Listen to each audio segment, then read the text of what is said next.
नमस्कार, बहुत स्वागत है आप सभी का। आपके साथ मैं हूं सोनल। चुनावी चर्चा आप देख रहे हैं। मोदी कमीशन छत्तीसगढ़। जी हां, प्रधानमंत्री नरेंद्र मोदी का छत्तीसगढ़ पर विशेष फोकस बना हुआ है। हाल ही में प्रधानमंत्री ने 2 नवंबर को कांकेर में और फिर 4 नवंबर को दुर्ग में चुनावी सभाओं को संबोधित किया। इसके अलावा आज एक बार फिर पीएम मोदी छत्तीसगढ़ के दौरे पर पहुंचे थे और डोंगरगढ़ में मां बमलेश्वरी का आशीर्वाद लिया, पूजा अर्चना की। इसके अलावा पीएम जैन तीर्थ चंद्रगिरी भी गए। इस दौरान उन्होंने जैन आचार्य श्री विद्यासागर महाराज जी से मुलाकात भी की। खास बात यह है कि राजनांदगांव इलाके की सीटों पर पहले चरण में मतदान होना है, लिहाजा पीएम मोदी का यह दौरा कई सियासी मायनों में संदेश दे गया है। पीएम के साथ पूर्व सीएम डॉक्टर रमन सिंह भी मौजूद रहे। माना जा सकता है कि पीएम मोदी पहले चरण की वोटिंग के लिए गंभीर नजर आ रहे हैं। आपको बता दें कि पीएम मोदी नवंबर को सरगुजा के दौरे पर रहेंगे और विश्रामपुर और सूरजपुर में सभा को संबोधित भी करेंगे। पीएम मोदी 14 नवंबर को रायपुर में रोड शो करने वाले हैं। प्रधानमंत्री नरेंद्र मोदी के लगातार प्रदेश के दौरे के बाद कार्यकर्ताओं और नेताओं में जबरदस्त उत्साह भी देखने को मिल रहा है। तो आज अचानक पहुंचे प्रधानमंत्री नरेंद्र मोदी। हालांकि उनके ये दौरे कार्यक्रम में शामिल नहीं था और छत्तीसगढ़ मिशन कितना महत्वपूर्ण है ये इससे अंदाजा लगाया जा सकता है कि वो 2 तारीख को भी आए थे, यानी 2 नवंबर को। इसके बाद वो 4 नवंबर को भी आए थे और आज यानी कि 5 नवंबर को वो अचानक बमलेश्वरी भी पहुंचे और विद्यासागर महाराज जी से उन्होंने बाकायदा मुलाकात की। तो छत्तीसगढ़ कितना महत्वपूर्ण है बीजेपी के लिए ये समझा जा सकता है। और इसी बीच अब आपको बता दें कि ये छत्तीसगढ़ मिशन छत्तीसगढ़ कितना महत्वपूर्ण है इसे समझने की कोशिश करते हैं। 2 मेहमान इस वक्त हमें टीवी स्क्रीन पर नजर आ रहे हैं। कांग्रेस की तरफ से हमारे साथ जुड़ी हुई हैं डॉक्टर शिल्पा देवांगन। स्वागत है शिल्पा जी आपका। हमारे साथ है प्रवीण साहू जी, बीजेपी नेता। प्रवीण जी आपका भी बहुत स्वागत है। एक और मेहमान जुड़ेंगे दर्शकों कुछ देरी से, डॉक्टर अजय चंद्राकर, राजनीतिक विश्लेषक है। उनसे समझेंगे कि किस तरह खास है छत्तीसगढ़ बीजेपी के लिए इस बार। लेकिन शिल्पा जी से पहले उनकी प्रतिक्रिया लेते हैं। देखिए, दौरा कार्यक्रम 2 का था, 4 का था, आगे 14 नवंबर का भी है। लगातार बीजेपी के आला नेतृत्व जो है वो छत्तीसगढ़ पर फोकस किए हुए हैं। ये आप भी समझते हैं शिल्पा जी, सब समझते हैं कि छत्तीसगढ़ पर विशेष नजर। प्रधानमंत्री नरेंद्र मोदी का जादू तो है ही। ऐसे में ये जो अचानक दौरा हुआ, मां बमलेश्वरी का आशीर्वाद लिया, आचार्य विद्यासागर जी महाराज से मिले, जैन तीर्थ गए, किस तरह देख रही है इसे पार्टी और शिल्पा जी? जी नमस्कार सोनल जी, जैसा कि आपने कहा कि प्रधानमंत्री नरेंद्र मोदी जो है, सबसे पहले तो प्रधानमंत्री हैं, संवैधानिक पद पर विराजमान है, पूरा देश उनका है, परंतु छत्तीसगढ़ के साथ उनका विशेष ध्यान रहा हुआ है। जब विशेष ध्यान है और बार बार और बिना प्रायर डिसीजन के भी, यदि आपने जैसा कहा कि 5 तारीख का दौरा उनका नहीं था, फिर भी वो मुख्य रूप से छत्तीसगढ़ में दौरा कर रहे हैं, आपसे जानकारी प्राप्त हुई, तो मुझे लगता है कि ये भारतीय जनता पार्टी को थोड़ी घबराहट सी महसूस हो रही है। घबराहट इसलिए हो रही है क्योंकि पिछले 5 वर्षों में भूपेश सरकार ने जिस तरीके से जन कल्याणकारी योजनाएं बनाकर लोगों को लाभान्वित किया है, तो इसको देखते हुए जनता का भरोसा भूपेश सरकार ने जीता है। जनता की तरफ से नारा भी आया हुआ है कि भूपेश है तो भरोसा है। तो इस तरीके से संपूर्ण भारतीय जनता पार्टी के केंद्रीय नेतृत्व को घबराहट हो गई है और घबराहट के कारण वो बार बार दौरा करने पे मजबूर हो गए हैं। परंतु मैं एक बात बता दूं सोनल जी कि भरोसा जीता जाता है, जैसे कि भूपेश सरकार ने जीता है, लोगों को लाभान्वित करके जीता है। और इनके भारतीय जनता पार्टी के जो केंद्रीय नेतृत्व आते हैं बार बार दौरे में, वो सिर्फ जनता से झूठ बोलने का कार्य करते हैं, वो जनता को कभी लाभान्वित करने का कार्य तो किया नहीं। आप देख लीजिए इनके शासनकाल को, 15 साल रमन सरकार के शासनकाल को देख लीजिए, मोदी जी के प्रधानमंत्री के शासनकाल को देख लीजिए, 9.5 वर्षों के। हर बार इन्होंने जुमलेबाजी की है, लोगों को छल किया है, धोखा किया, वादा खिलाफी से भरा हुआ इनका जो शासनकाल है। तो इस वादा खिलाफी को जनता जानती है, जनता जनार्दन होती है, वो अच्छे से निर्णय ले सकती है कि किस तरीके से वादा करके इनका वादा तो टूट जाता है भारतीय जनता पार्टी का। परंतु हमने एक उदाहरण के लिए हमने 2500 समर्थन मूल्य धान का बोला था और हमने ज्यादा ही दिया, 2640 रुपए तक दिया। आने वाले समय में 2800 का वादा करते हैं। तो इस तरीके से वादा जो निभाने वाली पार्टी है, निभाने वाली जो सरकार है, वो भूपेश सरकार है, कांग्रेस की पार्टी। ठीक है, देखिए विश्वास वही तो मैं कह रही हूँ कि विश्वास तो उन्होंने भी जीता, इतना जीता कि 2018 में जिस तरह आपने छत्तीसगढ़ जीता, लोकसभा में क्या हुआ, लोकसभा में फिर बीजेपी ने जीता। तो ये अपने आप में बताता है कि विश्वास तो कायम है। और क्या वाकई में क्या कांग्रेस को भी लग रहा है कि इतनी बार दौरे हो रहे हैं तो कुछ उससे प्रभाव पड़ेगा क्या? क्योंकि यहाँ के स्थानीय नेता को जितनी तवज्जो नहीं, उतनी प्रधानमंत्री मोदी का बार बार यहाँ पे मिशन, और आज तो बिना तय कार्यक्रम के। प्रवीण जी क्या कहेंगे? प्रणाम उदय जी, शिल्पा जी, सुमन जी, आपको नमस्कार। देखिए, जब विश्व का सर्वमान्य नेता आता है तो हमारे कांग्रेसी मित्रों को तकलीफ होना स्वाभाविक है। तो जिस प्रकार माँ बमलेश्वरी के दर्शन करने आए हैं और जैन की सरकार आए हैं, मैं इनसे पूछना चाहता हूँ कि आपको तकलीफ क्यों हो रही है? तकलीफ इसलिए हो रही है क्योंकि सनातन विरोधी है। इस प्रकार सनातन का लगातार विरोध इनका आलाकमान करता है, इनका यहाँ का नेता आलाकमान करता है। इनको इस चीज का विरोध है कि आदरणीय विश्व के सर्वमान्य नेता माँ बमलेश्वरी के दर्शन करने कैसे चले गए। इनसे राहुल गांधी जी तो नहीं जा पा रहे। इनको फिर इसी प्रकार की है कि सनातन धर्म का हम जो है पालन करते हुए अपने धर्म के अनुसरण कर रहे हैं। इस प्रकार सनातन धर्म की बात करो तो बिरनपुर की घटना हो, चाहे मलकीत सिंह की घटना हो, अनेक घटनाएं, चाहे कवर्धा की घटना हो, केवल सांप्रदायिक हिंसा करवाने का काम करने वाली कांग्रेस पार्टी है, इसलिए तकलीफ हो रही है। आदरणीय मोदी जी विश्व के सर्वमान्य नेता है। ऑस्ट्रेलिया के प्रधानमंत्री कहते हैं कि मोदी इज द बॉस।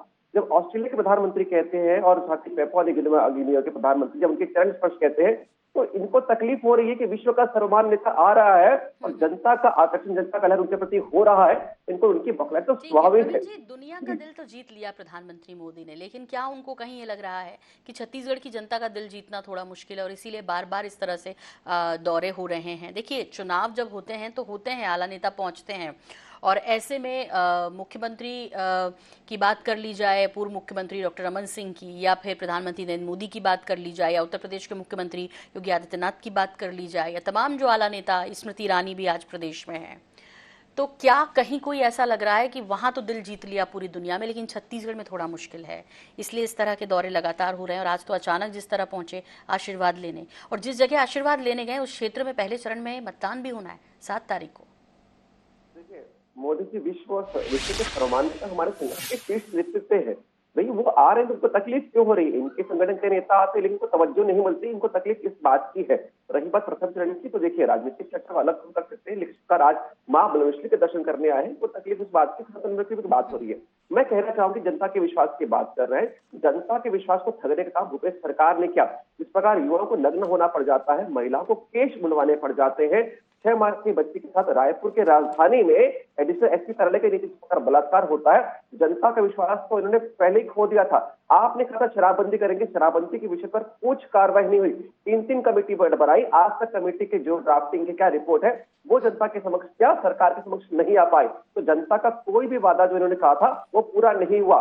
चाहे नियमितीकरण की बात करो, चाहे यूजर चार्ज के माध्यम से आपने कहा था कि जो है संपत्ति कर हाफ होगा, वो हाफ नहीं हुआ।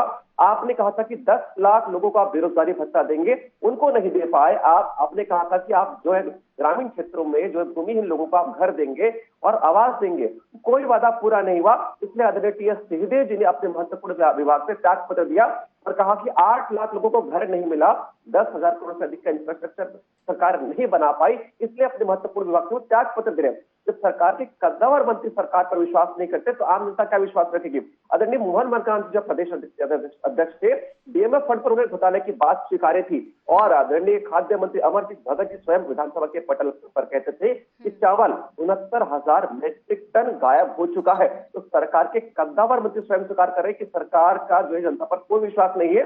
इसलिए आला कमान कह चुका है कि भूपेश तो भरोसा नहीं, इस नारे को बदलिए और कहते हैं भरोसे की सरकार। और आदरणीय बघेल जी स्वयं एनएसआई की बैठक में कह चुके हैं कि हम सत्ता तो पा लेते हैं लेकिन सत्ता की वापसी कठिन है। चाहे वो सत्ता हो चाहे संगठन हो, इनको स्वयं कुछ विश्वास नहीं और जनता का विश्वास तो पहले ही खो दिया इन्होंने। ठीक है, राजनीतिक विश्लेषक हमारे साथ डॉक्टर अजय चंद्राकर जी भी जुड़ गए हैं। अजय जी, बहुत स्वागत है आपका कार्यक्रम में। और आपसे ये भी समझना चाह रहे हैं कि जो इस तरह से आज अचानक दौरा हुआ, जाना उनको मध्य प्रदेश था, लेकिन वो यहाँ बमलेश्वरी के दर्शन भी किए प्रधानमंत्री नरेंद्र मोदी ने। इसके बाद वो जैन तीर्थ भी गए, वहाँ आचार्य श्री विद्यासागर जी महाराज से भी मिले। इसे किस तरह देखा जाना चाहिए छत्तीसगढ़ में जो चुनावी सरगर्मी चल रही है उसे देखते हुए? ईश्वरचंद विद्यासागर के 2 शिष्य, एक महर्षि योगी और दूसरा आचार्य रजनीश। इसी श्रृंखला में यहाँ जो छत्तीसगढ़ के में नखपुरा के पास यह जो स्थित है तीर्थ स्थल, यह काफी प्रसिद्ध है और यहाँ जो आस्था है। दूसरी बात है यहाँ पर कि डोंगरगढ़ माता जी का, बमलेश्वरी मैया का तो उसमें समय समय पर विभिन्न राजनेता आते रहते हैं, और दिग्विजय सिंह जी तो हर नवरात्रि में वहां बिल्कुल समय निकाल करके आते हैं। आस्था अपनी जगह है, लेकिन राजनीति का जो पर्यावरण है, और 7 तारीख को इसके कैचमेंट एरिया के लगभग 8 सीटों के ऊपर मतदान होना है। तो छत्तीसगढ़ में 2018 का चुनाव हम छोड़ दें सोनल जी, उसके पहले काफी कम परसेंटेज से कांग्रेस और बीजेपी में हार जीत तय होती रही है। तो यहाँ पर जैन समाज, वो भी एक अल्पसंख्यक समाज में आते हैं हमारे देश में, और वहां के तीर्थ स्थल में प्रधानमंत्री जी का जाना आस्था भी है, और साथ ही साथ राजनीति का दौर है तो राजनीतिक एंगल भी माना जाएगा। दूसरी बात है, जो डोंगरगढ़ ही नहीं पूरे छत्तीसगढ़ में बमलेश्वरी मैया के प्रति जो श्रद्धा है, सैकड़ों किलोमीटर से श्रद्धालु पैदल वहां जाते हैं, और वहां हमारे प्रधानमंत्री जी दर्शन करने जा रहे हैं। ब्लेस तो सबको लेने का अधिकार है, चाहे वो प्रधानमंत्री जी हो, मुख्यमंत्री जी हो, या वो बाढ़ का वो आखिरी नागरिक हो। तो निश्चित रूप से मध्य प्रदेश जाना था, अन्य स्थानों पर जाना था, लेकिन मुझे लगता है कल जो प्रधानमंत्री जी आए थे छत्तीसगढ़ में और दुर्ग में जिस तरह से भाषण दिए, उसके बाद उनको लगा कि कवर्धा का जो विषय आया है कुछ ध्रुवीकरण के मसले के ऊपर, तो क्यों ना इन धार्मिक सेंटरों में भी अपनी उपस्थिति दी जाए, और प्रत्यक्ष या अप्रत्यक्ष रूप से जो करुणा है या फिर श्रद्धा है, उसका कहीं ना कहीं किसी एंगल में अपनी पार्टी को बेनिफिट पहुंचाया जाए। जी शिल्पा जी, जैसे कि अभी डॉक्टर अजय चंद्राकर जी ने भी कहा, और ठीक है, ये ध्रुवीकरण कवर्धा का जो मसला हुआ उसे लेकर, और अब तो योगी आदित्यनाथ भी वहां पहुंचेंगे जाहिर तौर पे, तो ये चुनाव जो है वो आप ये कह दीजिए कि भूपेश जी ने भरोसा जीत लिया। हाँ, जीता तो है भूपेश जी ने भरोसा, लेकिन जब हम 5 साल सत्ता में रहते हैं तो फिर एंटी इनकम्बेंसी का भी सामना करना पड़ता है। तो कहीं मन में लगता है कि हाँ, 2018 के नतीजे तो इस बार वैसे रिपीट नहीं होने वाले, कांटे की टक्कर होगी।